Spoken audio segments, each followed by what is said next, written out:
Welcome to mid day debate. నేను విజయ్. ఆంధ్రప్రదేశ్లో రాజకీయ ప్రపంచం సృష్టించిన ఎన్డీఏ కూటమి కొత్త ప్రభుత్వాన్ని ఏర్పాటు చేసేందుకు సిద్ధమవుతుంది. మంత్రివర్గ కూర్పు ఎలా ఉండాలి, వచ్చే 5 ఏళ్లలో ఎలాంటి ప్రణాళికలు ఉండాలి, ఏ అంశాలకు ప్రాధాన్యత ఇవ్వాలి అనే అంశంపై ఇప్పటికే నాయకులు మంత్రాలు ప్రారంభించారు. ముఖ్యంగా కేబినెట్లో చోటు ఎవరికి దక్కుతుందనే విషయంపై 3 పార్టీలతో పాటు ప్రజల్లోనూ ఆసక్తి నెలకొంది. మరోవైపు అధికార వర్గాల్లోనూ అనేక మార్పులు చేర్పులు మొదలయ్యాయి. ముఖ్యంగా డిప్యూటేషన్పై రాష్ట్రానికి వచ్చిన అధికారులను యథాస్థానాలకు వెళ్లేందుకు అనుమతించడం లేదు. కొత్త ప్రభుత్వం ఏర్పడ్డాకే దీనిపై తుది నిర్ణయం ఉంటుందని చెబుతున్నారు. అలాగే చాలామంది అధికారులు తమకు సెలవులు మంజూరు చేయాలని, బదిలీ చేయాలంటూ దరఖాస్తులు చేసుకున్నారు. ఇక అటు రాజకీయ కక్ష సాధింపు చర్యలు ఉండవచ్చన్న ఊహాగానాలకు కూటమి నేతలు తెరదించారు. ఎలాంటి వ్యక్తిగత కక్షలు ఉండవని నాయకులు తేల్చి చెబుతున్నారు. ఆంధ్రప్రదేశ్లో నెలకొన్న ఇలాంటి తాజా రాజకీయ పరిస్థితులపై ఇవాల్టి మిడ్ డే డిబేట్లో చర్చిద్దాం.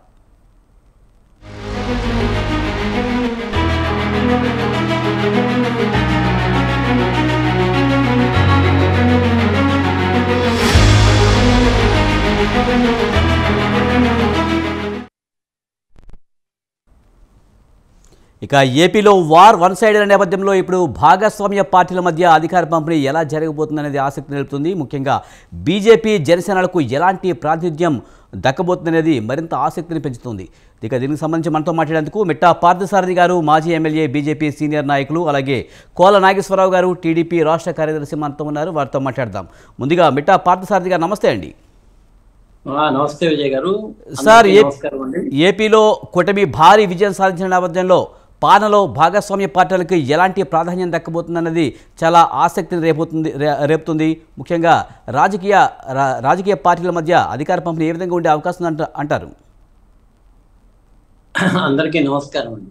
సార్, దీని మీద మనం చర్చించడం అంటే అది అంత సమంజసంగా ఉండదు అనిపిస్తుంది. ఎందుకంటే నాయకులు ఇక్కడ అయిన తర్వాత కూర్చొని అక్కడ ఉన్నటువంటి సమీకరణాలన్నీ కూడా చూసుకొని ఆ యొక్క ఈ కూర్పును చేయాల్సి ఉంటుంది మంత్రులు అనేటువంటి. ఒకటి, ఏ రకమైనటువంటి కూర్పు వచ్చినా, ఎవరికి ఏది వచ్చినా కూడా కూటమి అనేటువంటిది సమైక్యంగా పనిచేసింది. కూటమిలో ఉన్నటువంటి యొక్క కింద స్థాయిలో ఉండేటువంటి యొక్క నాయకులు, కార్యకర్తలు అందరూ కూడా సమన్వయంతో పనిచేశారు. వైఎస్ఆర్సీపీ చేస్తున్నటువంటి దురాగతాలను ఎండగట్టాలి, ఖచ్చితంగా వాళ్ళకి తగిన బుద్ధి చెప్పాలనేటువంటి పద్ధతిలో అటు ప్రజలు, కార్యకర్తలు, అటు బీజేపీ, తెలుగుదేశం, జనసేన కార్యకర్తలు అందరూ కూడా కలిసి పనిచేశారు. నాయకులంతా కూడా పనిచేశారు. కాబట్టి ఈ కూర్పులో కూడా అలాగే ఉంటుంది. అంటే అవసరాన్ని బట్టి, అవసరము, అవకాశం. కొన్ని సందర్భాల్లో ఎలా ఉంటుందంటే మంచి అవకాశం ఒక వ్యక్తికి ఉండొచ్చు, కానీ మన దేశంలో ఉన్నటువంటి ఒక రకమైన దురదృష్టం ఏంటంటే ఇప్పటికీ కుల సమీకరణాల ప్రకారం అనేక విషయాలు చేయాల్సి వస్తుంది. నంబర్ల ప్రకారం చూసి అన్ని చేయాల్సి వచ్చేటువంటి పరిస్థితి ఉంటుంది. ఒక అతను చాలా మేధావిగా ఉంటాడు, అదే మేధావిగా ఉండేటువంటి వేరే కులం ఉండేటువంటి దాంట్లో ఇంకో 2-3 వాళ్ళ కులంలో ఇస్తే కన్నా ఇతన్ని పక్కన పెట్టేటువంటి పరిస్థితి వస్తుంది. కాబట్టి ఇవన్నీ కూడా ఎప్పుడు తేలుతాయంటే ప్రమాణ స్వీకారాలంతా అయిపోయిన తర్వాత కూర్చొని, ప్రమాణ స్వీకారానికి ముందు కూర్చొని పార్టీలన్నీ కూడా ఆలోచన చేస్తాయి. రకరకాలుగా ఎక్స్పెక్టేషన్స్ ఉంటాయి. లాస్ట్ టైం చంద్రబాబు నాయుడు గారు మొట్టమొదట 1999లో ఉన్నప్పుడు మంత్రివర్గంలో, కేంద్ర మంత్రివర్గంలో ఎవరిని తీసుకోలే, కానీ గౌరవంగా భారతీయ జనతా పార్టీ కనీసం ఎవరో ఒకరిని ఉంచాలని చెప్పేసి బాలయోగ్ గారిని ఆ రోజు అందరికన్నా అత్యున్నతమైనటువంటి పదవిగా స్పీకర్గా అప్పుడు చేయడం జరిగింది. అలాగే 1990 అయిపోయిన తర్వాత 2014లో అప్పుడు 2 సీట్లు కామినేని శ్రీనివాస్ గారికి, మాణిక్యాలరావు గారికి తెలుగుదేశం ప్రభుత్వం ఇవ్వడం జరిగింది. సో 19లో మళ్ళీ మనం ఓడిపోయాం. ఇప్పుడు 24లో మళ్ళా కూడా మనం కూటమి అనేటువంటిది గెలిచింది.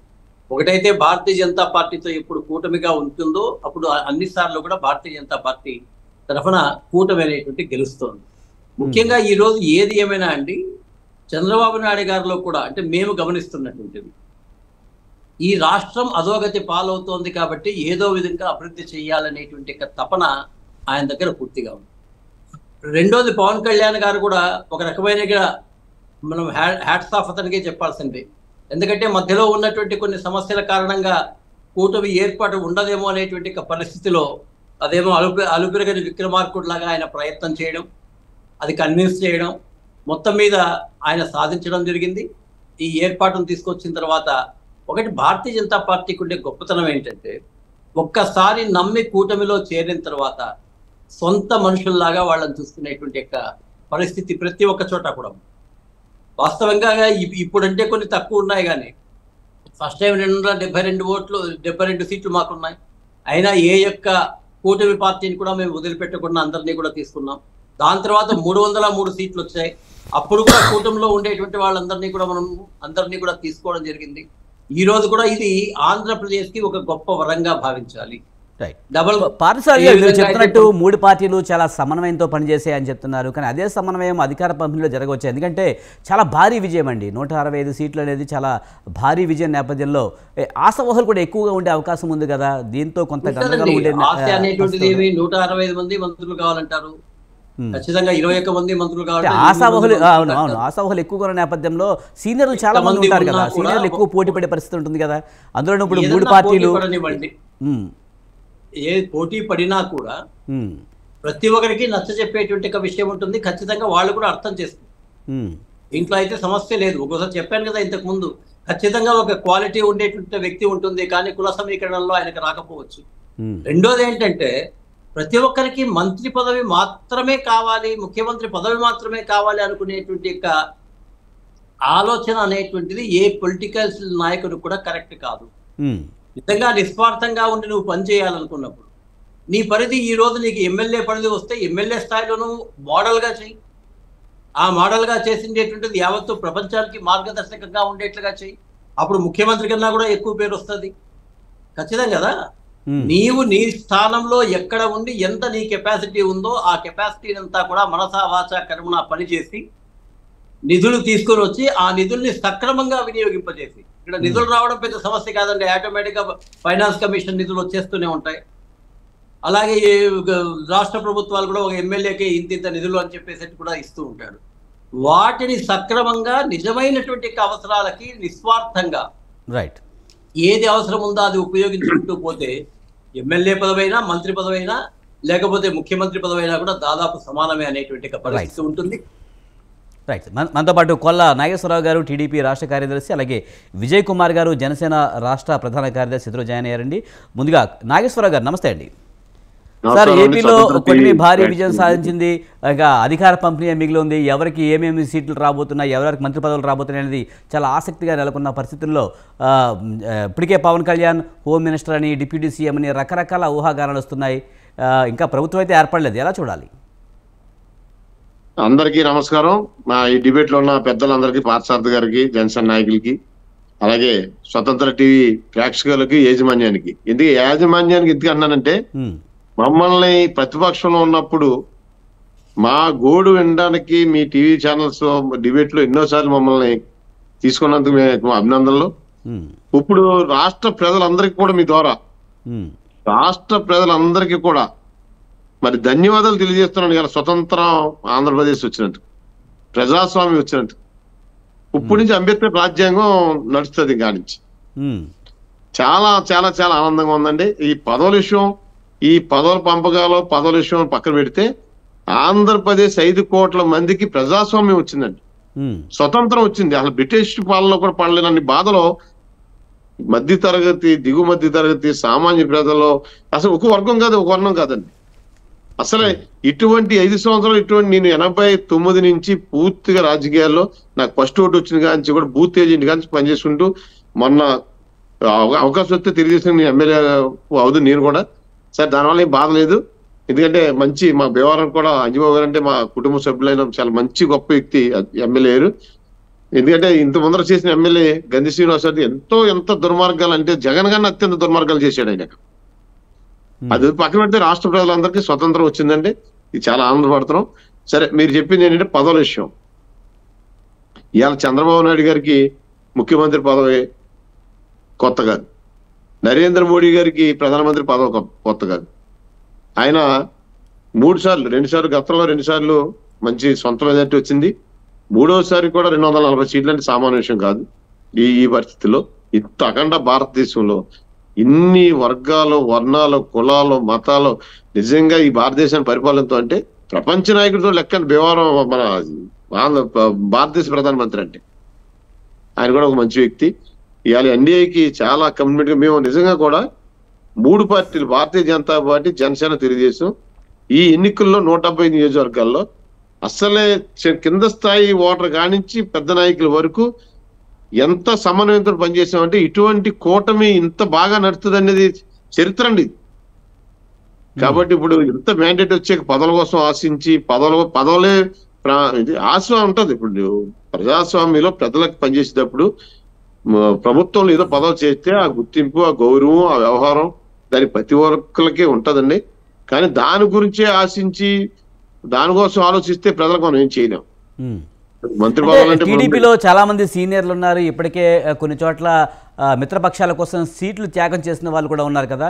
మరి అటువంటి నేపథ్యంలో వారికి భారీగా గతంలో హామీలు ఇవ్వడం జరిగింది. దేవినేని ఉమా లాంటి వాళ్ళని కానీ, పిఠాపురంలో వరం లాంటి వాళ్ళకి కానీ పదవి ఇచ్చి మంత్రి పదవి ఇస్తామని రకరకాల హామీలు ఇచ్చారు. అలాంటి వాళ్ళు చాలామంది ఉన్నారు కదా. ఇలాంటి నేపథ్యంలో కొంచెం గందరగోళం నెలకొనే పరిస్థితి ఉందంటారా?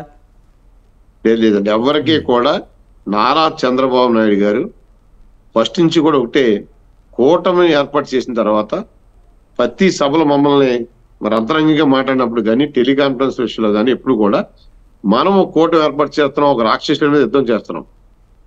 ఇక్కడ ప్రజల్ని గెలిపించాలి. ప్రజలు గెలిపించాలంటే త్యాగాలకు మీరు రెడీగా ఉండాలి. మీ భవిష్యత్తు మీతోటి ప్రజలకు పనిచేసే విధంగా మీ గౌరవానికి భంగం కలగలేదని ప్రతి ఒక్కరు చెప్పారు తప్ప మీకు ఈ పదవి ఇస్తాను, మీకు ఈ పదవి ఇస్తాను ఎక్కడ హామీలు మటుకు ఇవ్వలేదండి. కానీ ఆ స్థాయిలో గౌరవం మటుకి మా అందరికి ఇస్తారని మేము ఆశిస్తున్నాం. ఎందుకంటే నేను కూడా అందులో ఉన్న ఒక వ్యక్తిని కాబట్టి ఈ పదవుల కోసం కాదండి. ప్రజాస్వామ్యం గెలిచింది, ఆనందంలో ఉన్నారు అందరూ కూడా, ప్రజల ఆనందంలో ఉన్నారు. పార్టీ ఎందుకంటే నిరంతరం ఎన్ని కేసులండి, రోడ్డు మీకు ఎక్కితే కేసు, ఆ కేసులన్నీ ఇప్పుడు ఆడు పెట్టిన దుర్మార్గం కేసులన్నీ ఎంక్వైరీ చేయగలిగితే మన టైం పూర్తయిపోద్ది 5 సంవత్సరాలు. అంత దుర్మార్గం ఉంది. కానీ ఆ పదవుల కోసమే కాదు కదండి, ప్రజల కోసం పనిచేస్తాం. ఎందుకంటే ఒక క్రమశిక్షణ గల నాయకుడు చంద్రబాబు నాయుడు గారు, దానికి తగ్గట్టు మన పవన్ కళ్యాణ్ గారు కూడా ఆయన విపరీతమైన, ఎందుకంటే 70% ఆయన 20 పోటీ చేసి 10 సీట్లు గెలిచేశారు కదా ఆయన. అది దాంతో ఆయన ఉక్కిరిబిక్కిరైన ఇప్పుడు అసలు బాధ్యత పెరిగిపోయిందని ప్రజలకు ఏదో చేయాలని ఆయన ఉన్నారు. అలాగే చంద్రబాబు నాయుడు గారు అయితే ఈ ధ్వంసమైపోయిన రాష్ట్రాన్ని ఏ రకంగా రక్షించుకోవాలి, కేంద్ర సహకారం లేకపోతే కేంద్ర బడ్జెట్ లో ఇది జిఎస్టీ నుంచి బోల్డ్ డబ్బు కడతాం మనం. ఒక ఆంధ్రప్రదేశ్ చిన్న రాష్ట్రం, ఒక 25 ఎంపీల రాష్ట్రం, దీనికి ఎంతకంత మనకి ప్యాకేజీ రూపంలో ఇచ్చి ఇది ఆంధ్రప్రదేశ్ కాపాడాలి. ఎందుకంటే అమరావతి ప్లస్ పోలవరం మనం వెంటనే రెడీ చేసుకోవాలి. ఇక్కడ యువత భవిష్యత్తు ఇబ్బంది ఉంది, ఎన్నో కార్యక్రమాలు ఉన్నాయి. ఎన్నిటి తప్ప ఇప్పుడు పదవుల కోసం ఆశించే విషయం కాదు. పదవులు అటు వస్తే పని చేసుకుని వెళ్తే అయ్యే వస్తే ప్రజల కోసం మనం పనిచేయాలని. రైట్. విజయ్ కుమార్ గారు, మీరు ఎలా చూస్తారు? ముఖ్యంగా ఇంకా ప్రభుత్వం ఏర్పడకపోయినా మంత్రి పదవులు ఎవరెవరికి ఏమి ఇస్తారు అనేది ఒక చర్చ అయితే నడుస్తున్న పరిస్థితి. నమస్కారం అండి. సాధారణంగా కొత్త ప్రభుత్వం ఏర్పడే ప్రతిసారి కూడా ఇలాంటి చర్చలు జరగడం అనేది సహజం. కానీ ఈసారి ప్రభుత్వం ఎన్నికలు జరిగిన విధానం, ప్రజలు ఇచ్చిన తీర్పు, ప్రభుత్వం ఒక నూతన ప్రభుత్వం అంటే ముందుగా రాష్ట్ర ప్రజలందరికీ కూడా స్వాతంత్ర దినోత్సవ శుభాకాంక్షలు చెప్పాలి ఈ సందర్భంగా. ఎందుకంటే వైఎస్ఆర్ కాంగ్రెస్ పార్టీ గత 5 సంవత్సరాలు ఎలాంటి స్వేచ్ఛ లేకుండా, అంటే ప్రజాస్వామ్యానికి ప్రధాన భూమిక అయినటువంటి ఫ్రీడమ్ ఆఫ్ స్పీచ్ కూడా ఎక్కడా కూడా లేకుండా, ఎవరు కూడా ప్రభుత్వానికి వ్యతిరేకంగా మాట్లాడినప్పుడు వారి మీద దౌర్జన్యంగా కేసులు పెట్టించి వ్యవస్థలను ఉపయోగించుకొని ఏ విధంగా వాళ్ళని అణిచివేసే ప్రయత్నాన్ని చేశారనేది మనం 5 సంవత్సరాలు చూసాం. ఈరోజు ప్రజలకి స్వేచ్ఛ వచ్చింది. సో ఆ స్వేచ్ఛని కాపాడాల్సిన బాధ్యత, ప్రజలు ఏదైతే నమ్మకం పెట్టుకొని ఈరోజు కూటమిని ఒక అద్భుతమైన మ్యాండేట్, చరిత్రలో ఎక్కడా లేని మ్యాండేట్ ని ఈరోజు ప్రజలకు ఇచ్చారో దాన్ని ఒక బాధ్యతాయుతంగా ముందుకు తీసుకెళ్లాల్సినటువంటి బాధ్యత కూటమిలో ఉన్నటువంటి నేతలందరికీ కూడా ఉంటుంది. అటు చంద్రబాబు నాయుడు గారి పైన, ఇటు మా అధ్యక్షులు పవన్ కళ్యాణ్ గారి పైన, అలాగే బీజేపీ నాయకత్వం మీద కూడా ఉంటుంది. కాబట్టి ఈ క్రమంలో సాధారణంగా జరిగేటువంటి చర్చలు ఇవేం కొత్తవి కాదు. ఎవరికి ఏ పదవులు వస్తాయి, ఎవరు ఏ మంత్రి పదవి వస్తారు, ఎవరు ఏ పోర్ట్ఫోలియో నిర్వహిస్తారనేవి సాధారణంగా జరిగేవే. ఎవరికి ఏ పదవి ఇస్తే ప్రజలకి మేలు జరుగుతుంది, రాష్ట్రం అభివృద్ధి చెందుతుంది, ప్రజలకి ఉద్యోగ కల్పన, ఈరోజు వైఎస్ఆర్ కాంగ్రెస్ పార్టీ హయాంలో జరిగినటువంటి అపారమైనటువంటి నష్టాన్ని, అన్ని రంగాల్లో జరిగినటువంటి నష్టాన్ని రిపేర్ చేయాల్సినటువంటి బాధ్యత ఈరోజు కూటమి నాయకుల పైన ఉన్నది, రాబోయే ప్రభుత్వం మీద ఉన్నది. కాబట్టి ఖచ్చితంగా ఆ క్రమంలో ఎవరైతే అద్భుతంగా మనం ఈ కార్యక్రమాన్ని ముందుకు తీసుకెళ్తాం, ప్రజలకి సుపరిపాలన అందించగలుగుతాం, మనం ఎన్నికల సమయంలో ఇచ్చిన హామీలు నెరవేర్చగలుగుతాం అనేటువంటి ఆ అభిప్రాయం ఏదైతే కూటమిలో ఉన్నటువంటి నాయకులకు ఉంటుందో ఖచ్చితంగా వారికి ఆ పదవులు అనేవి వస్తాయి. దాని గురించి పెద్దగా ఆశ్చర్యపోయేటువంటి చర్చలు ఈ సమయంలో అవసరం లేదు. ఈ సమయంలో కావాల్సినటువంటి నిబద్ధత, డెడికేషన్ అవసరం. ప్రతి ఒక్కరు కూడా ఎవరైతే ఇప్పుడు చాలా లిమిటెడ్ పదవులు ఉంటాయి, చాలా మంది ఆశిస్తారు, కానీ వారందరూ కూడా రాష్ట్ర భవిష్యత్తునే ప్రధానంగా వెళ్తున్నారని చెప్పి నేనైతే భావిస్తా ఉన్నా. ఎందుకంటే కూటమిలో ఉన్న నాయకులు, అధినాయకులు చంద్రబాబు నాయుడు గారు కానీ, పవన్ కళ్యాణ్ గారు కానీ, అటు బీజేపీ అగ్రనాయకత్వం కానీ, వారందరూ కూడా రాష్ట్ర భవిష్యత్తు కోసం ఏర్పడినటువంటి కూటమి. పదవుల కోసం కుమ్ములాటలు ఈ కూటమిలో ఉండవనేది నా ప్రగాఢ విశ్వాసం. ఖచ్చితంగా రాష్ట్ర భవిష్యత్తు కోసం, రాష్ట్ర ప్రజల యొక్క మేలు కోసం, యువతకి ఉద్యోగాలు, ఉపాధి కల్పన కోసం, మరొకవైపు సంక్షేమ పథకాల అమలు కోసం, అలాగే దానికి సమాంతరంగా అభివృద్ధిని సాధించడం కోసం రాబోయే రోజుల్లో జరిగేటువంటి కార్యక్రమాల మీద ఎక్కువ దృష్టి కేంద్రీకరించి రాబోయే ప్రభుత్వం పనిచేస్తుందని చెప్పి ప్రగాఢ కానీ విశ్వాసం. విజయ్ కుమార్ గారు, ఒక విషయం, ఎన్నికలకు ముందు పొత్తులో భాగంగా తక్కువ సీట్లలో పోటీ చేయాల్సి వచ్చిందని ఒక అసంతృప్తి అయితే జన సైనికుల్లో కనిపించింది. చాలా విమర్శలు కూడా వచ్చాయి. చాలామంది బాహాటంగానే అసంతృప్తి వెళ్ళగక్కిన పరిస్థితి. మరి ఇప్పుడు అధికారం కైవసమైంది.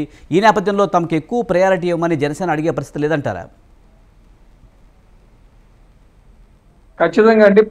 పొత్తు కూటమి ఏర్పడినప్పుడు పవన్ కళ్యాణ్ గారి యొక్క నిర్ణయాలు తీసుకున్నప్పుడు తక్కువ సీట్లో పోటీ చేయాల్సి వస్తుంది అనుకున్నప్పుడు ఆశావాహులు ఎక్కువ ఉన్నప్పుడు సాధారణంగా అసంతృప్తి ఉంటుంది. ఖచ్చితంగా అధినేత తీసుకున్న నిర్ణయాల పట్ల కొంతమంది అసంతృప్తి బాహటంగానే తెలియజేశారు.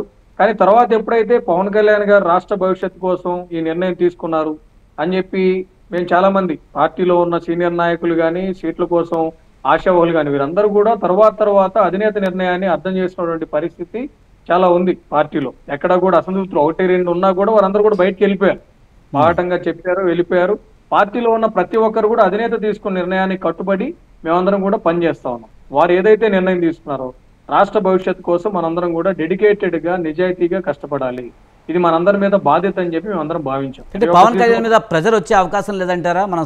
మనకి సీట్లలో అన్యాయం జరిగింది, ఈసారి అధికారంలో మంత్రి పదవుల్లోనో లేకపోతే మిగతా నామినేటెడ్ పోస్టుల్లోనో తమకు ఎక్కువగా భాగస్వామ్యం కావాలని అడిగే సందర్భం వస్తుందా? పవన్ కళ్యాణ్పై ప్రెజర్ ఎక్కువ ఉండే అవకాశం లేదంటారా? ఖచ్చితంగా ప్రతి పార్టీ అధినేత పైన, కూటమిలో ఉన్న ప్రతి పార్టీ అధినేత పైన ఆ ఒత్తిడి ఉంటుందండి ఖచ్చితంగా. ఎందుకంటే మా ఎమ్మెల్యేలుగా పోటీ చేయలేకపోయిన వాళ్ళు ఖచ్చితంగా నామినేటెడ్ పదవులు కావాలని చెప్పి కోరుతారు. కానీ ముందు కూటమి ఏర్పడడానికి ప్రధాన భూమిక రాష్ట్ర భవిష్యత్తు. రాష్ట్రంలో విధ్వంసమైనటువంటి వ్యవస్థల్ని రిపేర్ చేసుకోవడం మన ముందున్న బాధ్యత.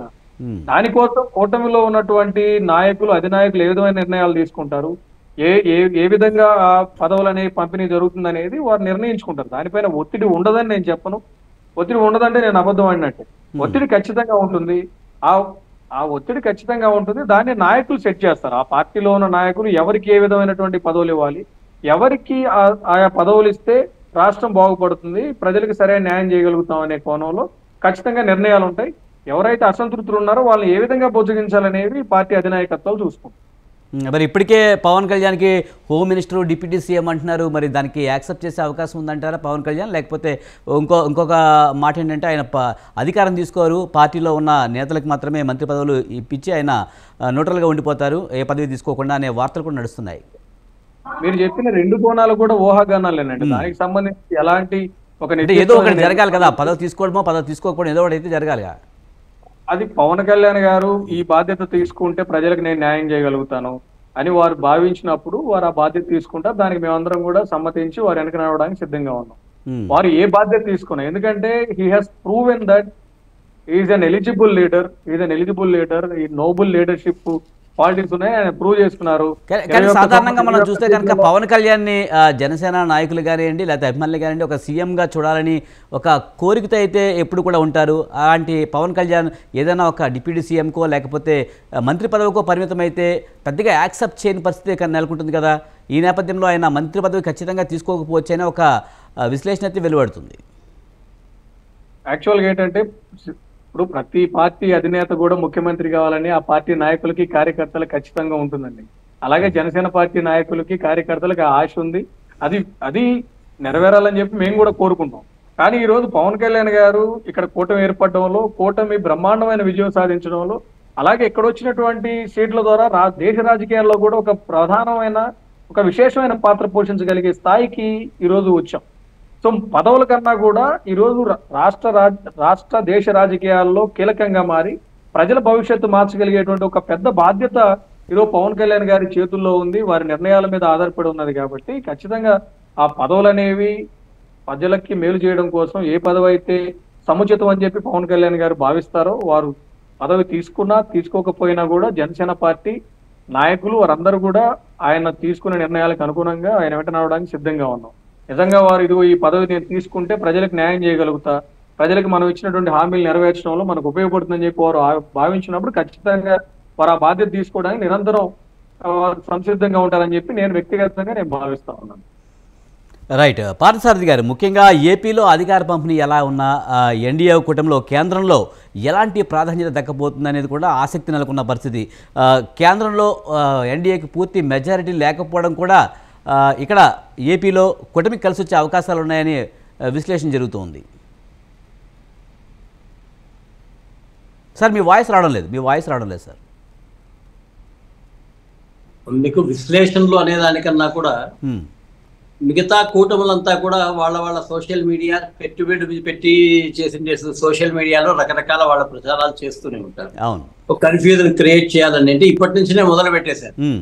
ఇంకా పార్టీకి ఇక్కడ వచ్చింది ఆ యొక్క దీన్ని కూడా లేకనే రకరకాలైనటువంటి జిమ్మిక్కులతో వాళ్ళకి ఇష్టం వచ్చింది ప్రచారం చేస్తారు. ఈరోజు సోషల్ మీడియానంతా పూర్తిగా విశ్వసించాల్సిందేటువంటి అవసరం లేదు. దాంట్లో ఎవరైనా సరే బాధ్యతాయుతంగా ఉన్నటువంటి వాళ్ళు, లేదా ఒక మంచి పేరు తెచ్చుకునేటువంటి వాళ్ళు, లేదా మంచి విశ్లేషకులు, అంటే వాళ్ళకి ఏ పార్టీలకో దీనికో అనుబంధాలు లేకుండా, లేకపోతే విదేశాలకో చైనాకో బానిసలు కాకుండా ఉండేటువంటి వాళ్ళు, అట్లాంటి వాళ్ళు ఎవరైనా ఉండేటువంటి వాళ్ళు చెప్తే దానికి సంబంధించి మనం ఆలోచించాలి.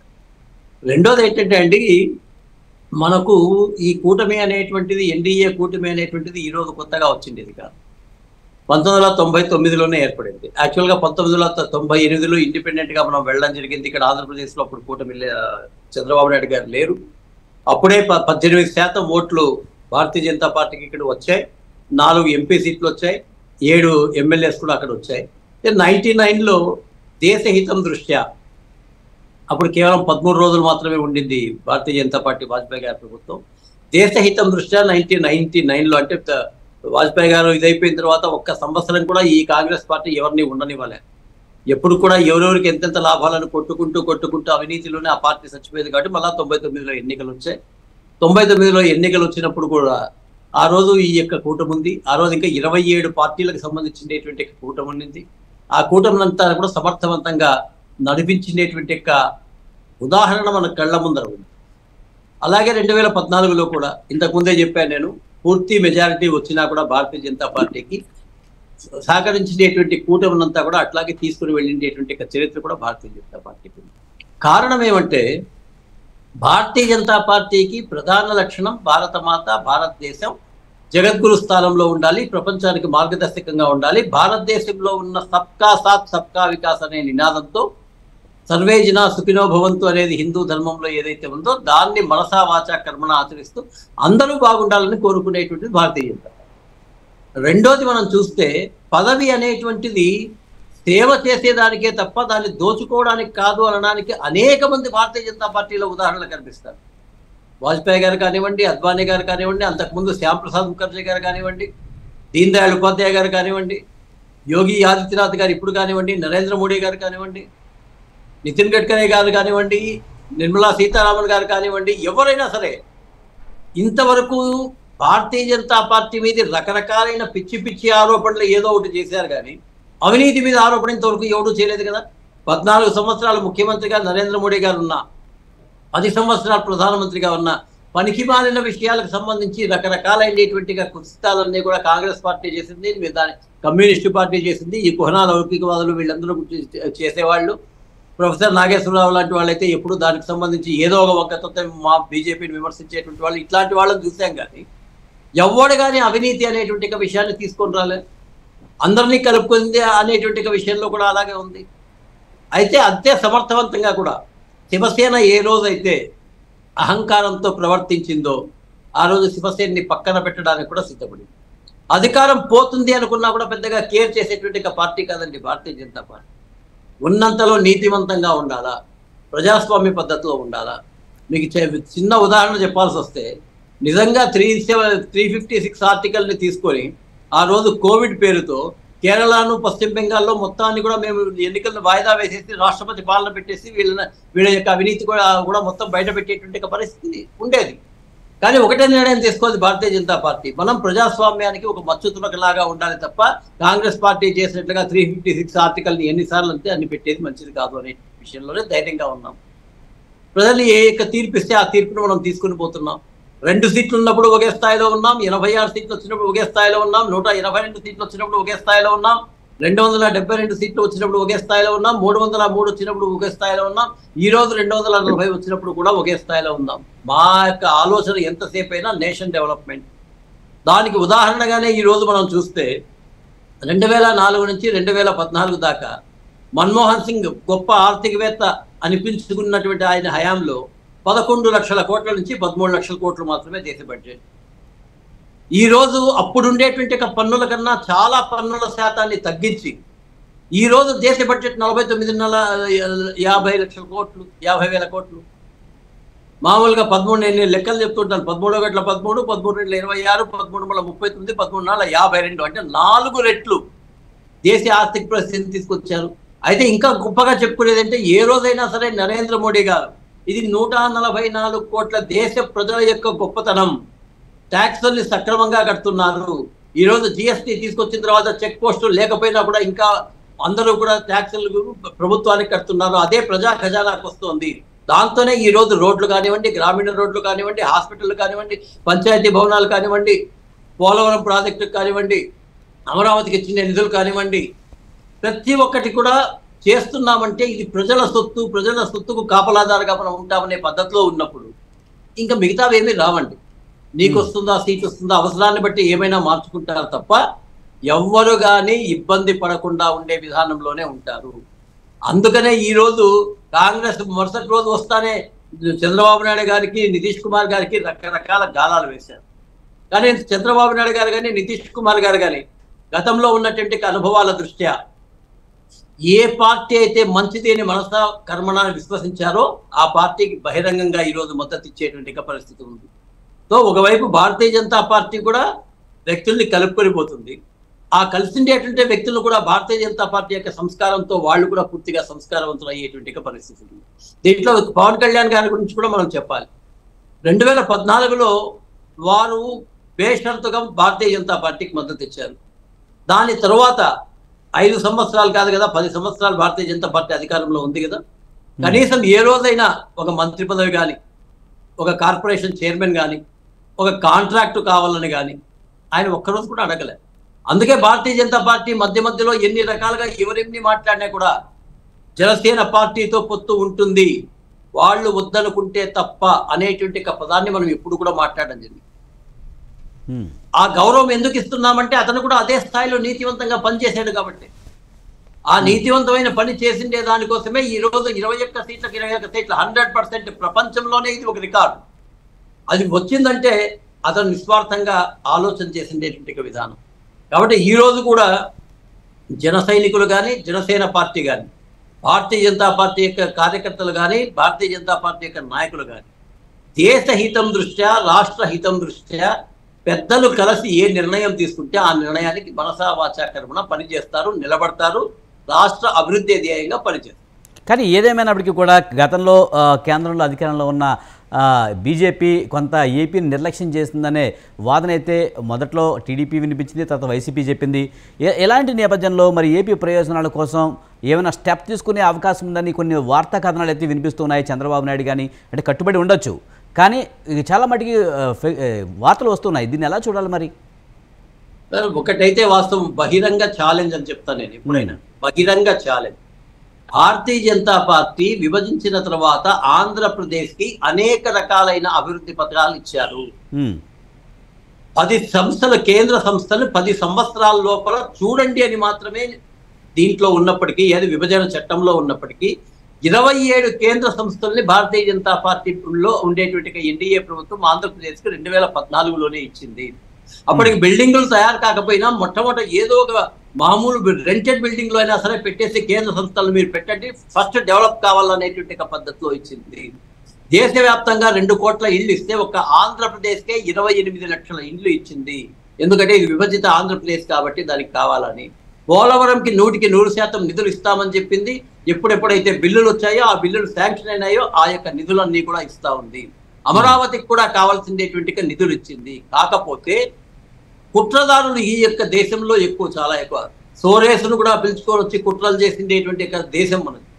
ఈ యొక్క కాంగ్రెస్ పార్టీ, కమ్యూనిస్టు పార్టీలు, లౌకిక మేధావులు, ఇంతకుముందే చెప్పిండేటువంటి మేధావులు లాంటి వాళ్ళందరూ కూడా ఏదో ఒక పద్ధతిలో మన మధ్యలో విభేదాలు సృష్టించాలి. కాబట్టి ఈ మీడియాలు వచ్చిన తర్వాత వాళ్ళని ప్రతి ఒక్కరిని పిలుస్తున్నారు. కాబట్టి వాళ్లకున్న తెలివిని మంచి వైపు కాకుండా తప్పుడు మార్గాల వైపు ప్రజల మనసులో విషాన్ని చిమ్మేదానికి. కానీ ఇప్పుడు రెండోసారి ఎన్డీఏ అధికారంలోకి రావడంతో ఒక వాదన అయితే ఉందండి, ప్రత్యేక హోదా అంశం మళ్ళీ తెర మీదకి వచ్చే పరిస్థితి ఉంది కదా, మరి ఇదేమన్నా మళ్ళీ కథలోకి వచ్చే అవకాశం ఉందంటారా, మళ్ళీ ప్రాణం పోసుకునే అవకాశం ఉందంటారా?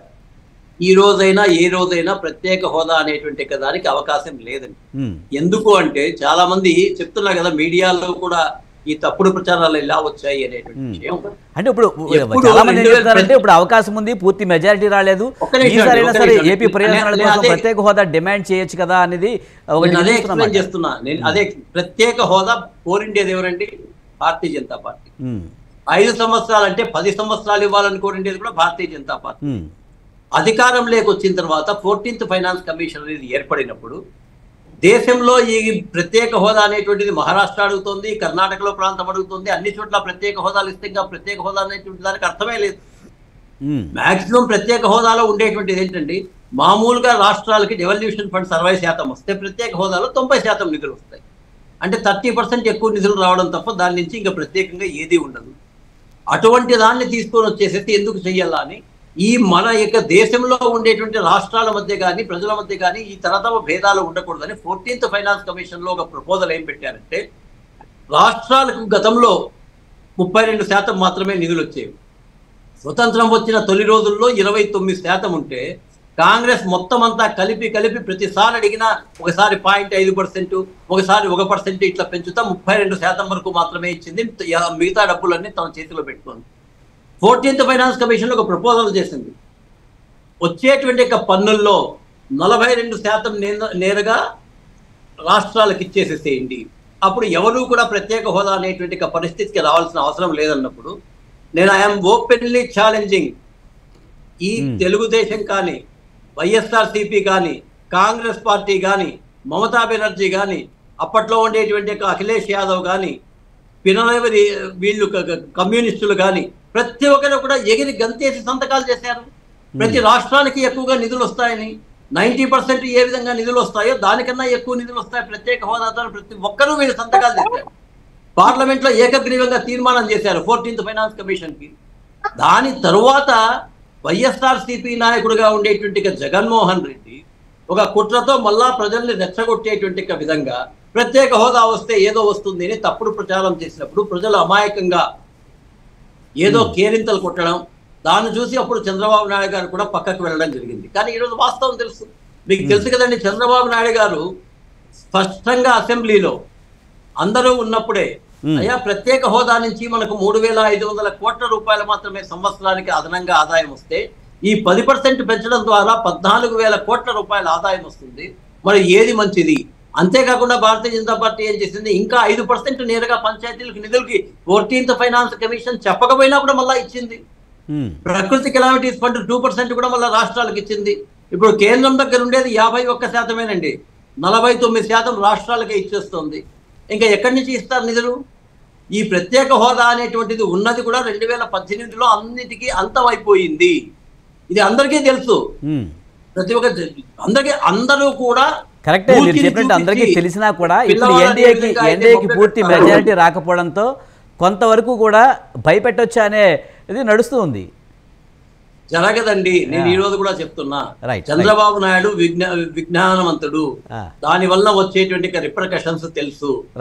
కాదండి, అది నిజంగా స్వార్థంతో అనుకుంటే నరేంద్ర మోడీ గారు ఆంధ్ర అడిగిందా ఇచ్చేయండి, కర్ణాటక అడిగిందా ఇచ్చేయండి, బీహార్ అడిగిందా ఇచ్చేయండి, ఓట్లు వచ్చేస్తాయి కదా.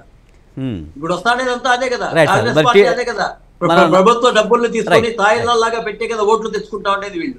ఆయన కూడా అట్లా చేయాలనుకుంటే అయిపోతుంది, కానీ దేశం బాగుపడదు, యువకులు బాగుపడరు, ఈ దేశం యొక్క భవిష్యత్తు బాగుండదు.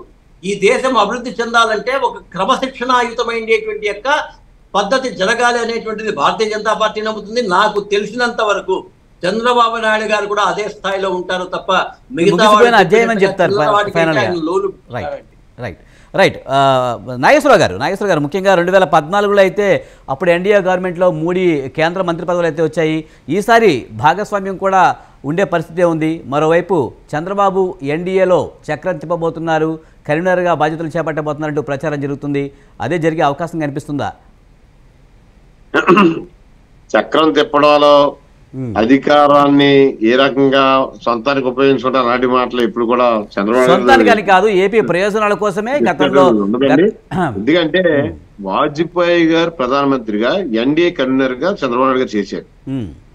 ఆ చేసినప్పుడు ఈ దేశంలో సక్కాలు ఇద్దరు జోడి, అద్వానీ గారు, వాజ్పేయి గారు, చంద్రబాబు నాయుడు గారు ఈ భారతదేశంలో ఎన్నో విప్లవాత్మక మార్పులు తీసుకొచ్చి ప్రజలకి చాలా దగ్గరగా పరిపాలన తీసుకొచ్చిన గొప్ప వ్యక్తులు ముగ్గురు.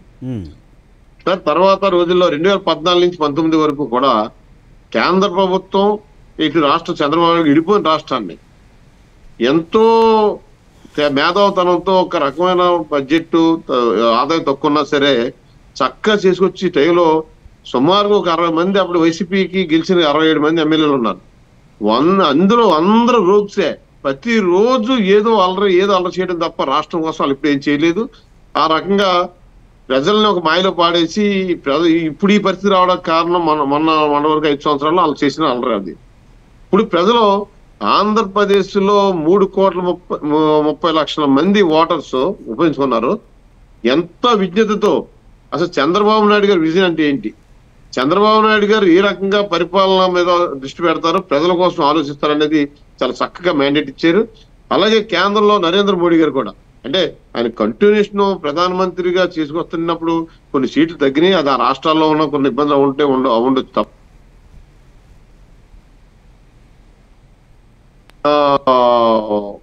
పరిపాలన తీసుకొచ్చారు. ఇప్పుడు రాబోయే ఈ 5 సంవత్సరాల్లో నరేంద్ర మోడీ గారు, చంద్రబాబు నాయుడు గారు చాలా చక్కటి పరిపాలన ఇస్తారండి. అసలు పదవులు అనే విషయం పక్కన పెడితే, ఎందుకంటే అసలు ఇప్పుడు ఆంధ్రప్రదేశ్ ని మళ్ళీ చిన్న పిల్లోడుని పెంచినట్టు పెంచుకురావాలి ఆంధ్రప్రదేశ్ ని. ఈ దుర్మార్గాలు అసలు ఎన్నో ఆస్తులు, ప్రజల ఆస్తులు కొలగొట్టేశారు, ప్రభుత్వ ఆస్తులు కొలగొట్టేశారు, మోసాలు చేశారు. ఇవన్నీ కూడా ఒక పక్కనే ప్రజలకే న్యాయం జరగాలి. ప్రభుత్వ ఆస్తులు ఎక్కడైతే మోసం చేశారో అది చూడాలి. అలాగే కేంద్రం ఈ రోజు ఎన్డీఏలో కన్నారంటే చాలా ఏ పదవి ఇచ్చినా చంద్రబాబు నాయుడు గారు, నరేంద్ర మోడీ గారు ఫస్ట్ సారి ముఖ్యమంత్రి అయినప్పుడు ఈ దేశంలో చంద్రబాబు నాయుడు విజన్ ని ఫాలో అవుతామని చెప్పిన వ్యక్తి కూడా ఆయనే కదండి. అటువంటిది చంద్రబాబు నాయుడు ఏ పదవి ఇచ్చినా సరే దానికి వన్నీ తెస్తారు, ప్రజలకి గౌరవం తెస్తారు తప్ప ఇప్పుడు ఆ ఇబ్బంది ఏం లేదు. ఎందుకంటే జగన్మోహన్ రెడ్డి గాలిగా వచ్చి గాలి ముఖ్యమంత్రి అయిపోయి గాలి పరిపాలన చేసి ఒక గాలిలోకి వెళ్ళిపోయాడు. ఇప్పుడు మీరు మీ టీవీలో చూస్తున్నాను, ఎక్స్ లో చెప్పాడంట ఏంటి వైసీపీ మీద తెలుగుదేశం పార్టీ దాడులా, గవర్నర్ కలుస్తారా? ఇంకా ఇంతగా బుద్ధి లేకుండా బుద్ధి లేని మాటలు మాట్లాడుతున్నా జగన్మోహన్ రెడ్డి. అసలు ప్రజలు ఏం చేద్దాం అనుకున్నావా నువ్వు? మేము క్లియర్ గా భీమవరం నియోజకవర్గంలో మాకు 67,000 మెజార్టీతో జనసేన అభ్యర్థి అంజబాబు గెలిస్తే వైసీపీ అంతకు ముందర దుర్మార్గాలు చేసిన వాళ్ళ సైకిల్ ని ఇరగొట్టడం, కాల్చడం, గాజు గ్లాస్ ని పగలగొట్టడం, ఎంత కవింపు చర్యలు చేస్తున్నారంటే ఇప్పుడు కూడా సోషల్ మీడియాలో చూస్తున్నాం కదా, ఫ్యాన్ కి అంతమయాత్ర చేయడం ఇలాంటివన్నీ కూడా టీడీపీ జనసేన లాంటి వాళ్ళు కూడా చేస్తున్నారు కదా. అది ఏమంటే అది చేయటం అంటే అసలు అది ఎప్పుడు చేశారండి? అది వాళ్ళు ఓడిపోతున్నప్పుడు కూడా సైకిల్ ఇరగొడతాం ఏంటండి, గాజు గ్లాస్ పగలగొట్టడం ఏంటి, రోడ్లెక్కి అల్లలు చేయడం ఏంటండి వాళ్ళు. మీరు చూసే ఉంటారు ఎన్టీఆర్ హెల్త్ యూనివర్సిటీ పేరు మార్చిన తర్వాత వైఎస్ఆర్ అని పెట్టిన తర్వాత వైఎస్ఆర్ హెల్త్ యూనివర్సిటీ పేరును కూడా పగలగొట్టి ఆ పేరుని గోడ నుంచి లాగేసిన పరిస్థితి చూసాం. మరి ఇది వాస్తవంగా మరి? అవునండి. అసలు నందమూరి తారక రామారావు గారు ఒక విజయంతో పెట్టిన దాన్ని పేరు మార్చుకుంటే ఎవరు ఊరుకుంటారని ప్రజాస్వామ్యంలో? అంటే దాడులు చేస్తారా అలా అని? దాడి చేసింది ఏం కాదండి, అది ప్రజలు దానికి అవాభావం. అక్కడ ఆ రోజు ఏది తెలుగుదేశం పార్టీ ఆఫీస్ మీద పాల్గొట్టించేసాడండి జగన్మోహన్ రెడ్డి దుర్మార్గుడు. సరే వాళ్ళు చేయించారు కరెక్టే, కానీ దానికి ప్రతీకారంగా చేయకూడదు కదా. మీరు ప్రతీకారం చేయనని చెప్పేసి ఇప్పటికే చంద్రబాబు కానీ లోకేష్ కానీ అలాగే పవన్ కళ్యాణ్ కానీ ప్రకటించిన నేపథ్యంలో ఇలాంటి ఉద్రిక్తతలకు వెళ్ళకూడదు కదా. ఎక్కడా ఉద్రిక్త పరిస్థితులు అంటే శాంతియుత Telugu Desam party, Bharatiya Janata party, Janasena party చాలా విద్యుత్ కాలంలో ప్రజల కోసం ఆలోచించే వాళ్ళు, శాంతియుతమైన వాళ్ళు. ఒక కలెక్టర్ లో ఎస్పీలు సమావేశం పెట్టి ఒక హాల్లో భోజనం చేసి మరుసటి రోజు అధికార యంత్రాంగంతో హాల్ పగలగొట్టేసిన వ్యక్తి దేశంలో ఎవరైనా ఉన్నాడండి? ప్రపంచంలో ఎవరైనా ఉన్నారండి? లేరు. ఒక పార్టీ ఆఫీస్ మీద దాడి చేసి వాళ్ళకి బీపీ పెరిగిపోయి కొట్టేశారంటాడా? మళ్ళీ ఇప్పుడు ఏమన్నాడు? యాక్చువల్ వాళ్ళ కార్యకర్తలు దాడి చేశారా? చూపించుకొని నమ్మనండి అతన్ని బయటికి. అతనికి ఆ పదవి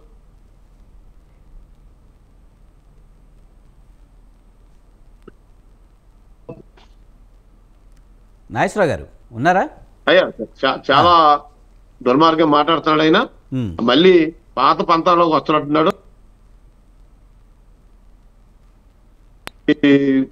ఈ రాష్ట్రంలో దోపిడీ చేసిన సొమ్ముని అతను గాని, విజయసాయిరెడ్డి గాని, అలాగే సజ్జల రామకృష్ణారెడ్డి గాని, వీళ్ళందరూ పెద్దిరెడ్డి రామచంద్రారెడ్డి జిల్లా దోషేసాడు. వీళ్ళందరినీ కూడా ప్రాసిక్యూట్ చేసి వాళ్ళ ఆస్తుల్ని హ్యాండ్ ఓవర్ చేసి ప్రజల ఆస్తులు, అది ప్రభుత్వ ఆస్తులు దోషేసుకున్నారు వీళ్ళందరూ. ఇవన్నిటి మీద ఎంక్వైరీ చేయాలి, వాళ్ళని రికవర్ చేయాలి. అదంతా ప్రజలకు చెందాలండి. దీన్ని పూర్తిగా మేము కూటమి తరపున నిజంగానే వాళ్ళు ఏదో దోపిడీ చేశారు, అవినీతి చేశారు అనేది ప్రాసిక్యూట్ చేయాలని చెప్తున్నారు. కానీ నిజానికి ఇదంతా రాజకీయ కక్షతోని ఇదంతా చేస్తుందనే ప్రచారం జరగవచ్చు కదా.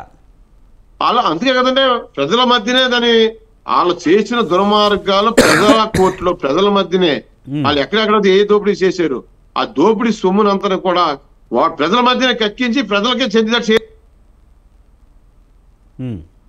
రైట్. విజయ్ కుమార్ గారు మీరు ఎలా చూస్తారు? ముఖ్యంగా ఇంకా ప్రభుత్వం కొలువు తీరలేదు, అధికారులు ఇప్పటికే సెలవుల్లో వెళ్ళిపోతూ ఉన్న పరిస్థితి. ఇప్పటికే సిఐడి చీఫ్ కూడా మేము లీవ్లో వెళ్ళబోతున్నామని చెప్తున్నారు. డిప్యుటేషన్ మీద వచ్చిన అధికారులు కూడా వెళ్ళకూడదని ఆదేశాలు ఇచ్చిన పరిస్థితి నెలకొంది. ఎలా చూడాలి ఇలా అధికారులందరూ వెళ్ళిపోవడాన్ని? ఎలా చూడాలి అంటే వాళ్ళంతా భయపడుతున్నారా? ఏమైనా కక్షపూరితమైన చర్యలు తీసుకుంటుంది కొత్త ప్రభుత్వాన్ని భయపడుతున్నారా? కక్షపూరిత చర్యలు తీసుకుంటుందనే భయం అనే దానికన్నా అండి, వాళ్ళు గతంలో ఉన్న మంత్రులు, ముఖ్యమంత్రి, వారి పార్టీ నాయకులు ఏదైతే చెప్పారో దాన్ని చెప్పిన దానికల్లా తలూపి చట్టానికి వ్యతిరేకంగా చాలా కార్యక్రమాలు చేశారు. సాక్షాత్తు ప్రధాన కార్యదర్శి గారిపైనే ల్యాండ్ గ్రాబింగ్ సంబంధించిన ఆరోపణలు జరిగినాయి విశాఖపట్నం.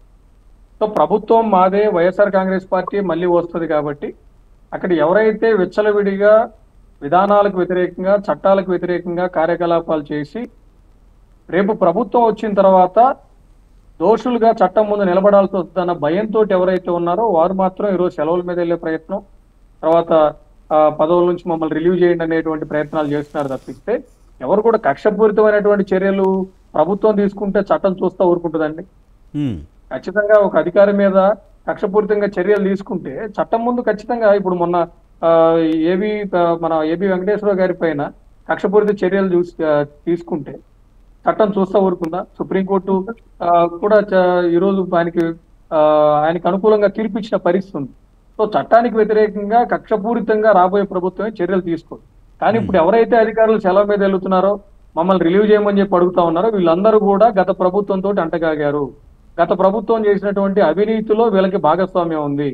ఎక్కడ రేపు ప్రభుత్వం వస్తే దోషులుగా నిలబడాల్సి వస్తుందో సమాధానం చెప్పుకోలేని పరిస్థితుల్లో మాత్రమే భయాందోళనకు గురయ్యి ఈ రోజు వీళ్ళు అలాంటి ప్రయత్నాలు చేస్తున్నారని చెప్పి తప్పిస్తే మరొకటి కాదని చెప్పి జనసేన పార్టీ తరఫున నేను భావిస్తాను. కానీ విజయ్ కుమార్ గారు, గత ప్రభుత్వం అధికారులను ప్రతిపక్షాల మీద ఉసిగొలిపింది, రాజకీయ కక్ష సాధింపు చేసింది అనేది చెప్తున్నమాట. ఇప్పుడైనా సరే అధికారులను ఉపయోగించుకునే మీరు ఏ చర్యలను తీసుకోవాల్సి వస్తుంది? అప్పుడు కూడా అలాగే అనుకోవాల్సిన పరిస్థితి వస్తుందా? కక్షపూరితమైనటువంటి చర్యలు ఏమనండి, ప్రజాస్వామ్యయుతంగా రాజ్యాంగబద్ధంగా పరిపాలన జరుగుతుంది రాబోయే రోజుల్లో. ఎవరైతే ప్రజలకు వ్యతిరేకంగా, చట్టానికి వ్యతిరేకంగా అధికారులు ఎవరైతే వ్యవహరించారో వారందరినీ ఖచ్చితంగా చట్టం ప్రకారం ప్రాసిక్యూట్ చేయాల్సిన అవసరం ఉంటుంది. ఇప్పుడు అధికారులైనా, ప్రభుత్వ యంత్రాంగం అయినా కాన్స్టిట్యూషన్ ఏం చెప్తండి, the government must act as a custodian to the public property and their lifes అని చెప్తుంది. సో దానికి అనుగుణంగా పనిచేయని అధికారులు ఖచ్చితంగా చట్టం ముందు వాళ్ళు నిలబడాల్సి వస్తుంది. దోషులుగా వాళ్ళు నిరూపితమైనప్పుడు ఖచ్చితంగా శిక్షార్హులే వాళ్ళందరూ కూడా. సో దాంట్లో కక్షపూరితం ఎక్కడ ఉంటుంది? చట్ట ప్రకారం చట్టం తన పని తను చేసుకుపోతుంది. సో దానికి భయపడి చట్టం ముందు చిక్కుదాము, దోషులుగా నిలబడాల్సి వస్తుంది.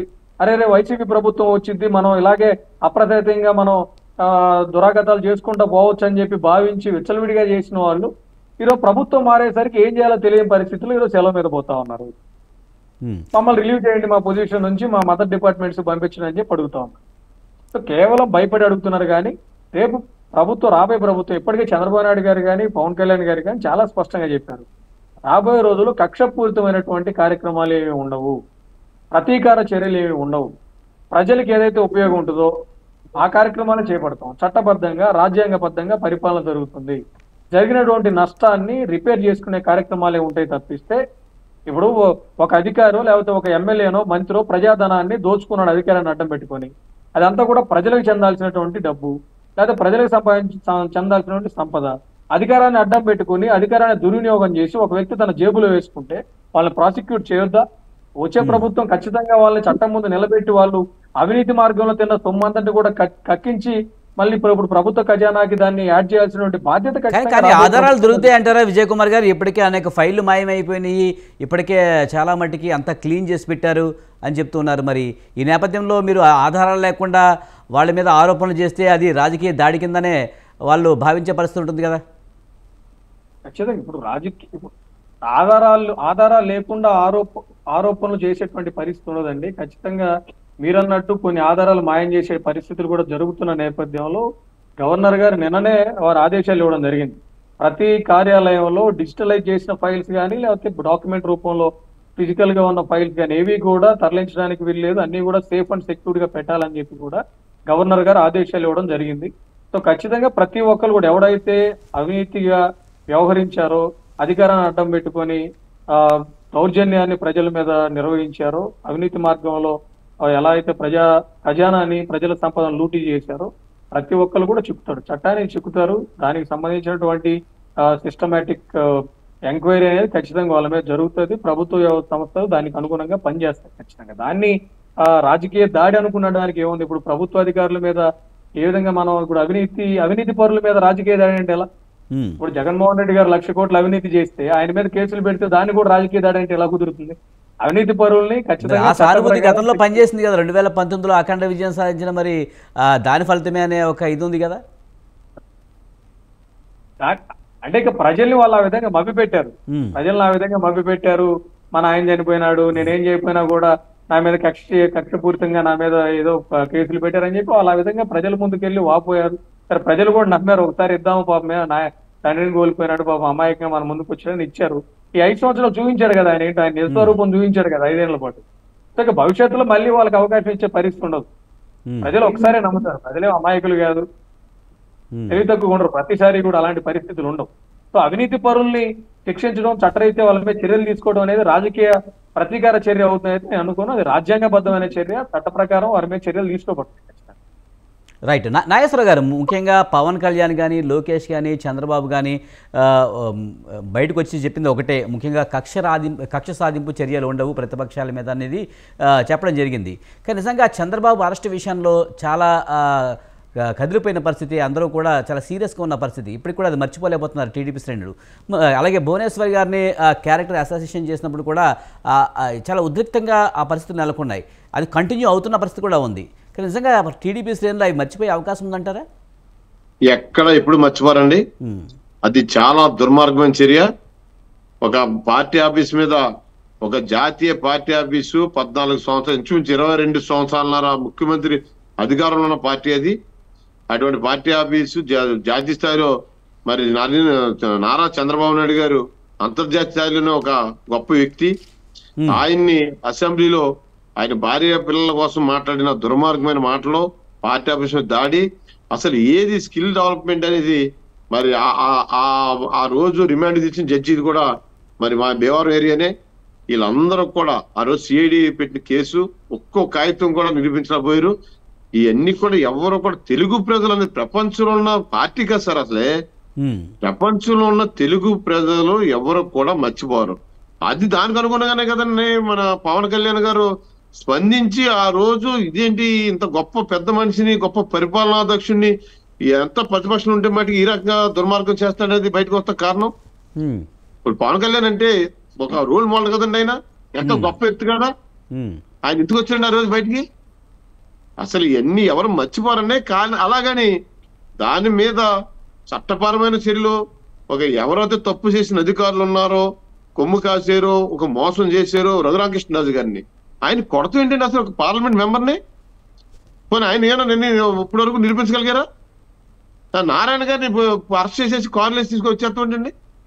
అదే జోగి రమేష్ ఒక ప్రతిపక్ష నాయకుడు ఇంటి మీద దాడి చేశాడు, కొడాల నాని ఏం చేశాడు, వంశీకి ఏం చేశాడు, అలా వీళ్ళందరి మీద ఎప్పుడైనా నేను నిర్ణయాలు ఉన్నాయంటే కేతిరెడ్డి పెద్దారెడ్డి పార్టీ ఓడిపోయినా గెలిచినా నేను ఇలాగే దాడులు చేస్తానని చెప్పేసి బహిరంగంగా మాట్లాడే వ్యక్తి. ఆ పిన్నెల్లి రామకృష్ణారెడ్డి ఆడు మనిషి అండి, అసలే పశువు మృగం వాడు. వీళ్ళందరినీ చట్టం ప్రజలు చూస్తారండి. ఏదో కక్ష సాధింపు చర్యలు అని చెప్పేసి మీడియాలో ఏమైనా వస్తుందేమో అని వాళ్ళ మీద చర్య తీసుకోకపోతే ప్రజల్లో మటుకు విపరీత అసహనం వస్తుందండి. ఇప్పటికే లోకేష్ అయితే రెడ్ బుక్ అంటూ కూడా ఆయన 1 సార్లు చెప్పడం జరిగింది. మాది భీమవరం ఉందండి, యువగలం పాదయాత్ర చేస్తుంటే వైసీపీ మోకలో మమ్మల్ని ఆటగాయించి రాళ్లతో కొట్టి మమ్మల్ని గాయపరిచి మా మీద 3 నర్సరాలు కేసులు పెట్టి ఎంతో దుర్మార్గం చేశారండి భీమవరాన్ని. మరి ఏం చేయబోతుంది? మరి టీడీపీ అధికారంలోకి రాబోతుంది, మరి ఇవన్నీ కక్ష సాధింపు చర్యలు ఉండే అవకాశం ఉందా? అట్ల మీద ప్రభుత్వ పరంగా ఆ దుర్మార్గాలన్నింటి మీద, వీళ్ళ అవినీతి సొమ్ము మీద, వీళ్ళ అవినీతి రాజ్యం మీద చేసిన ఆ రాజ్యం మీద ఎన్నిటి మీద ఎంక్వైరీ చేసి ప్రజలకు సమాధానం చెప్పబోతే రేపొద్దున. కానీ ఇప్పటికే జగన్ జైలుకి వెళ్ళబోతున్నట్టు ప్రచారం చేస్తుంది టీడీపీ సోషల్ మీడియా వింగ్ అంటూ కూడా వైసీపీ వాళ్ళు చెప్తున్నారు. మరి ఇప్పటికే నిజంగా జైలుకి పంపించే అవకాశం ఉందంటారా? జైలుకి ఎవరు పంపించరండి. అతను 43,000 కోట్ల రూపాయల ఒక దోపిడీలో సిబిఐ ఛార్జ్షీట్ వేసింది. దాన్ని మేనేజ్ చేసుకుంటూ వస్తున్నాడు అతను. కోర్టుకు అటెండ్ అవ్వట్లేదు. ఎన్నో పిటిషన్లు వేసాడు అతను. అవన్నీ ఇప్పుడు ఏమవుతుంది? ఇప్పుడు ఖాళీగా ఉన్నాడు కదా అతను కోర్టుకు వేసుకొచ్చి నా మీద ఉన్న కేసులన్నీ దర్యాప్తు జరపండి, నేను ఖాళీగా ఉన్నాను, పని పాట లేదు, నన్ను ఆంధ్రప్రదేశ్ ప్రజలు తవరేశారు, హైదరాబాద్ లో కూర్చోండి చెప్పొచ్చు కదా అతను ఏంటంటే సిగ్గు లేకోకుండా మళ్ళీ పార్టీ మీటింగ్ పెట్టి మేము దాడులు చేస్తా ఉంటే వాడికి వచ్చింది 11 సీట్లు, 23 సీట్లు అవహేళన చేశాడు. మేము ఏది పట్టభద్రుల్లో ఎమ్మెల్సీలు గెలిచాం మేము, అప్పుడు అవహేళన చేశాడు. చంద్రబాబు నాయుడు గారిని అసెంబ్లీకి వెళ్తే ఒక పెద్ద మనిషిని చూడకుండా ఆయన లేచి నుంచి మాట్లాడితే ఎలా మాట్లాడారండి? అచ్చెన్నాయుడు గారిని ఏం మాట్లాడారండి? ఎంత దుర్మార్గం మాట్లాడారు. ఇవన్నీ మాట్లాడితే ఇట్లకి మేము ప్రతికార చర్యలు కాదు, ప్రజాస్వామ్యబద్ధంగా అంబేద్కర్ రాసిన రాజ్యాంగం ప్రకారంగా, చట్ట ప్రకారంగా, న్యాయం ప్రకారంగా, ధర్మం ప్రకారంగా ఆ దుర్మార్గుడు ఒక గాలికి వచ్చిన వ్యక్తి అతను. వాళ్ళ నాన్నగారు సావుని మరి అవాభావాల మీద ఓ ప్రతిపక్ష నాయకుడిగా చేశాడు, తర్వాత ఏమో అధికార పక్ష నాయకుడిగా చేశాడు.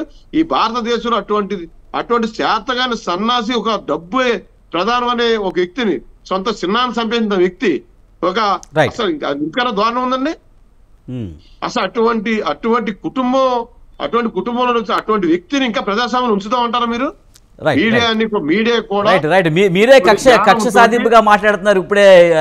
అది కక్ష సాధింపు కాదు. ప్రజల్లో నేను కింద స్థాయిలో ప్రతి చిన్న స్థాయిలో తిరుగుతాను. నేను ప్రతి మనిషి టైం అవుతుంది. ఫైనల్ వర్డ్స్ పార్థసారథి గారు, ముఖ్యంగా పవన్ కళ్యాణ్ గానీ, లోకేష్ గానీ, చంద్రబాబు గానీ కక్ష సాధింపు చర్యలు ఉండవని చెప్తున్నప్పటికీ కూడా కానీ సోషల్ మీడియాలో జరుగుతున్న ప్రచారాన్ని ఎలా చూడాలి మనం? జగన్ జైలుకి వెళ్ళబోతున్నట్టు ప్రచారం జరుగుతుంది. ఏం లేదు సార్, ఇప్పుడు పవన్ కళ్యాణ్ కానీ, లోకేష్ కానీ, చంద్రబాబు కానీ బయటకు వచ్చి ఒకటే చెప్పారు, ఇకపై కక్ష సాధింపు ఉండదు, రాజకీయ కక్ష సాధింపులు ఉండదని చెప్పారు. కానీ సోషల్ మీడియాలో ఇంకో ప్రచారం జరుగుతుంది, జగన్ తొందరలో జైలుకి వెళ్ళబోతున్నట్టు ప్రచారం జరుగుతుంది. జగన్ గారు జైలుకి వెళ్తాడంటే దానికి కక్ష సాధింపు ఎట్లా అవుతుందండి? కేసుల్లో ఇంతకాలం నువ్వు ముఖ్యమంత్రి పదవిని అడ్డం పెట్టుకొని తప్పించుకున్నావు, ఈ రోజు కావాలి. లాలూ ప్రసాద్ యాదవ్ కూడా 16 ఏళ్లు తప్పించుకున్నాడు, ఫైనల్ గా శిక్ష పడింది కదా. మన దేశంలో ఉండేటువంటి న్యాయ వ్యవస్థలో ఉండే లోపం అది. ఆ లోపానికి ఎవరు బాధ్యులైతారు? ఇప్పుడే కూడా ఆయన ప్రయత్నం చేసినా కూడా ఈయనకు ఉండేటువంటి డబ్బు బలంతోనో ఇంకో దాంతోనో మేనేజ్ చేసుకొని ఇంకా 2 ఏళ్ళు 3 ఏళ్ళు 5 ఏళ్ళు కూడా గడిపేసేయచ్చు. బట్ ఫైనల్ గా అయితే శిక్ష పడుతుంది. తప్పు అనేటువంటిది రికార్డ్ అయ్యింది, ఆల్రెడీ కేసుల్లో ఉన్నాయి. కాబట్టి ఇవంతా కూడా సార్ ఇక్కడ ఉండేటువంటిది ఏంటంటే, ఇప్పటికీ మిగతా కొన్ని పార్టీలు ఆంధ్రప్రదేశ్ ప్రజల్ని గొర్రెల్లాగానే అనుకుంటున్నారు. కానీ వీళ్ళకి గొర్రెలు కాదు, గొర్రెల్ని మించిండేటువంటి వాళ్ళని కూడా తలదన్నేటువంటి స్థాయికి ఆల్రెడీ ఆంధ్రప్రదేశ్ ప్రజలు చేరుకున్నారు అనేది ఈ ఎలక్షన్ బాగా నిరూపించింది. ఒకసారి అయితే పొరపాట్లు జరిగాయి. అప్పుడు జనతా గవర్నమెంట్ లో 42 సీట్లకు 41 ఎంపీ సీట్లు ఇచ్చారు. అప్పుడు అందరినీ కూడా ఆంధ్ర బాంధ్రా అని చెప్పేసి అన్నారు. కానీ ఈసారి నేను గర్వంగా చెప్తున్నాను, నేను కూడా ధర్మవరంలో ఇన్ఛార్జ్ గా ఉన్నా. సత్యకుమార్ గారు అక్కడ గెలిచారు. కేవలం 30 రోజుల్లోనే ఆయన కొత్తగా వ్యక్తి వచ్చి అక్కడ బ్రహ్మాండమైన మెజార్టీతో అక్కడ గెలిచారు. ఇది ఎలా ఉందంటే డబ్బులు ఇచ్చిండేటువంటి ప్రతి ఒక్కరి దగ్గర డబ్బులు తీసుకున్నారండి. కానీ వాళ్ళు ఎవరికి ఓటు వేయాలనుకున్నారో నీతివంతంగానే ఓటు వేశారు. అందుకే ప్రజలకి శిరస్సు వంచి నమస్కారం చేస్తున్నా. నేను ఒకసారి గతంలో భయపడేటువంటి వాడిని. ఈ డబ్బు అనేటువంటిది ఎక్కువ ప్రభావం చూపించి ఏ దావూద్ ఇబ్రహీమో ఇంకొకటో వచ్చేసి ఓటుకు 10,000 20,000 ఇచ్చేసి మొత్తాన్ని దేశాన్ని దోచుకుని పోయే పరిస్థితి ఉంటుందేమో అని ప్రజలు మాత్రం డబ్బు ఇస్తున్నావంటే నువ్వు ఇచ్చేది అవినీతి డబ్బునా, కాబట్టి తీసుకునేదే నువ్వు నీతిగా ఇచ్చిండేటువంటిది అవినీతిగా ఇచ్చింది లెక్క కూడా పెట్టము. ఎవరికి నీతివంతంగా పరిపాలన మంచిది అని వాళ్ళు అనుకుంటారో వాళ్ళకే ఓటేశారో. అందుకని స్ఫూర్తిని కొనసాగించాలని చెప్పేసి నేను కోరుకుంటున్నా. ఎక్కడ కూడా తెలుగుదేశం పార్టీ కానీ జనసేన పార్టీ కానీ భారతీయ జనతా పార్టీ కక్ష సాధింపు చర్యలు చెయ్యదు. రైట్, థ్యాంక్ యూ పార్థసారథి గారు, కోల నాగేశ్వరరావు గారు, విజయ్ కుమార్ గారు, థ్యాంక్ యూ వెరీ మచ్ అండి డిబేట్లో పాల్గొన్నందుకు. ఇది ఇవాల్టి మిడ్ డే డిబేట్. చూస్తూనే ఉండండి స్వతంత్ర.